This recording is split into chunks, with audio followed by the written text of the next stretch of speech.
Imagine standing at the edge of a dusty road in ancient Gaul and hearing a rhythmic thunder slowly approaching. It is not the sound of horse hooves, but the dull thumping of thousands of nailed sandals hitting the hard ground in perfect unison. Out of the dust, men emerge who have been marching uninterrupted for 6 hours while carrying nearly 30 kilograms of equipment on their shoulders. They do not look like exhausted travelers, but like an unstoppable machine made of iron and flesh. How was it possible that these soldiers did not collapse after a march of 30 kilometers, but instead immediately began to stomp a perfectly rectangular fortress with ditches and ramparts out of the ground? The answer does not lie in a mystical superpower, but in an almost obsessive combination of planning, brutal physical conditioning, and a logistics system that was centuries ahead of its time. If you are interested in the precision with which the ancient world shaped its history, then subscribe to this channel now so you do not miss any of our detailed visual reconstructions. The Roman army did not just build soldiers, it constructed them according to an exact plan. The foundation of this system was the total standardization of movement. Everything began with the military pace, because anyone who could not keep time destroyed the strength of the entire legion. A recruit had to learn to maintain a normal walking speed of nearly 6 kilometers per hour for hours on end. But the real burden was the luggage, which was radically changed under the consul Gaius Marius. Every soldier carried his own supplies on a wooden fork over his shoulder, which reduced the baggage train of the army and turned the legionaries into the famous mules of Marius. This load consisted of the armor, the heavy shield, 2 throwing spears, rations for 2 weeks, cooking utensils, and entrenching tools like mattocks and spades.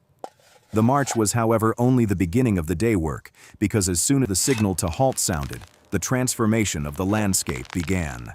Every unit knew exactly where its tent would stand before the first spade hit the dirt.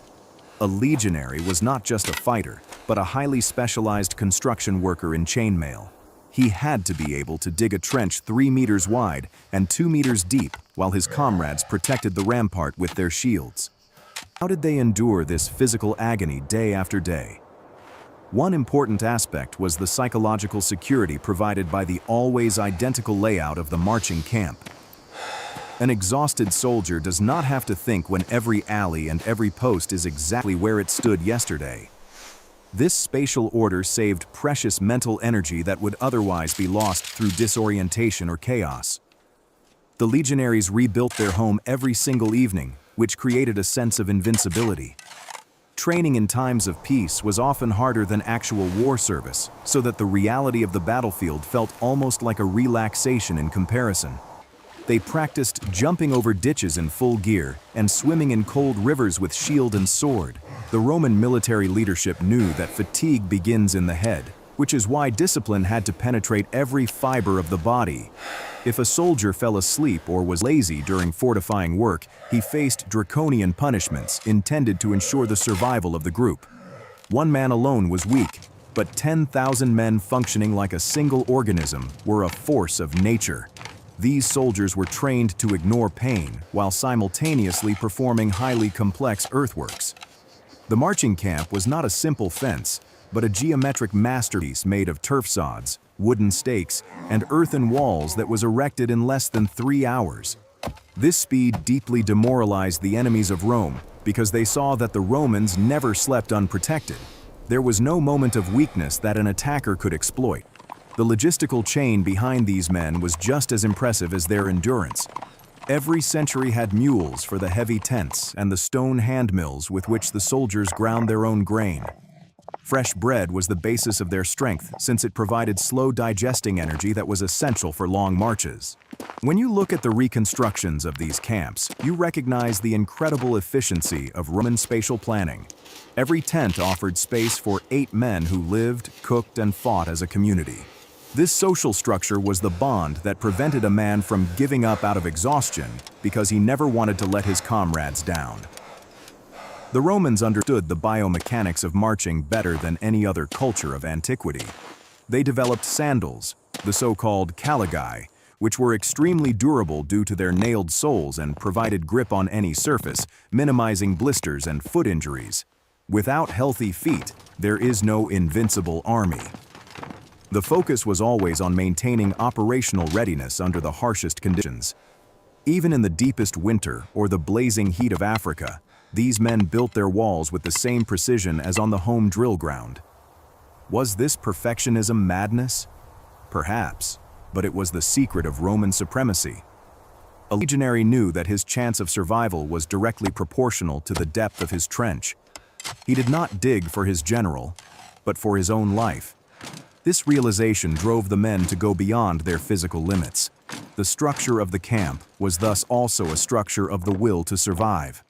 When the legionaries left the camp the next morning, they often left behind a fortress so solid that it is still visible today as an archaeological trace in the ground.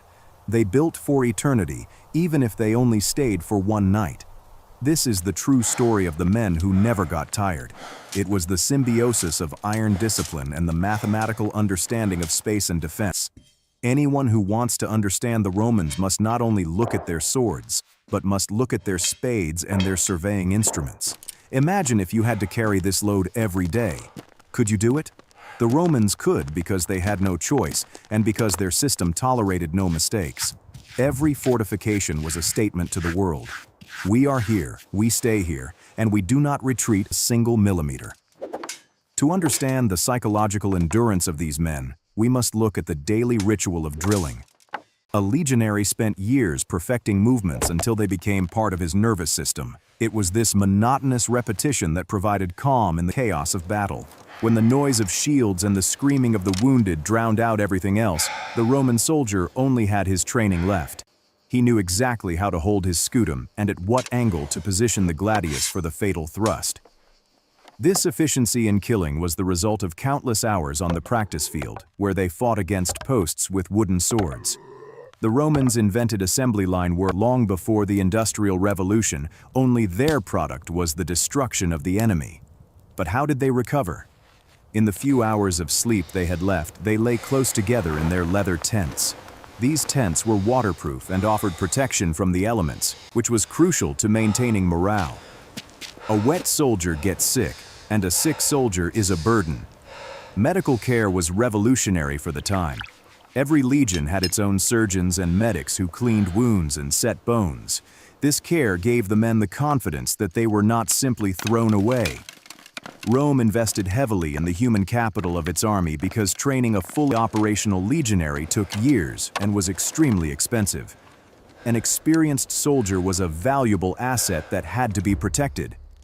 Imagine the silence when 10,000 men sleep at the same time and only the guards on the ramparts can be heard.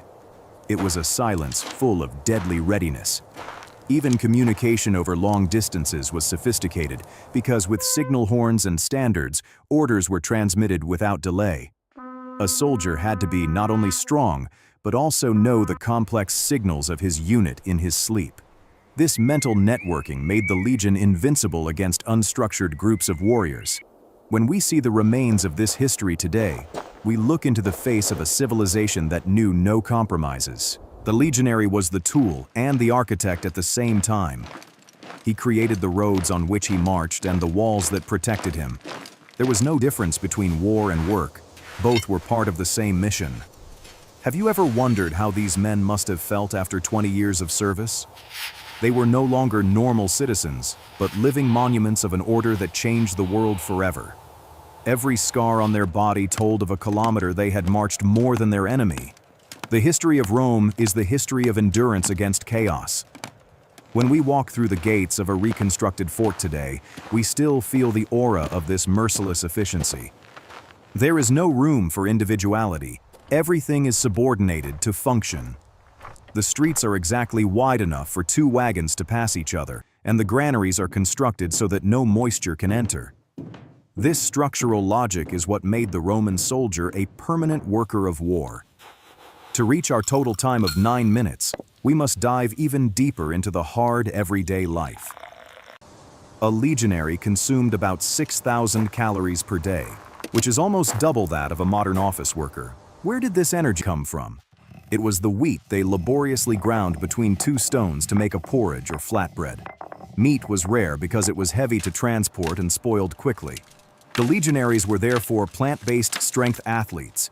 When you imagine the physical condition of these men, you must not imagine bodybuilders from the gym. They were wiry, tough, and had tendons like wire cables. Their muscles were trimmed for endurance, not for looks. Every step they took was an investment in the victory of Rome. Even the way they drank their water was regulated. Posca, a mixture of vinegar and water, was the standard drink. It quenched thirst better than pure water and killed bacteria, which was vital for survival in a field camp. Without these small hygienic details, the army would have been swept away by diseases before they had even seen the enemy. The Romans fought war against nature just as much as against people. Do you think you could live for 2 weeks only on sour vinegar water and grain porridge while simultaneously digging trenches? That was the reality for millions of men over centuries. And when the battle finally began, it was often the shortest part of their day. The true victory was achieved through the earthworks and the infinite kilometers on the dusty roads. The Romans won because they simply made their enemies tired. They besieged cities and built walls around the walls of the enemies until they gave up out of exhaustion. That is the true power of Rome. The ability to never stop.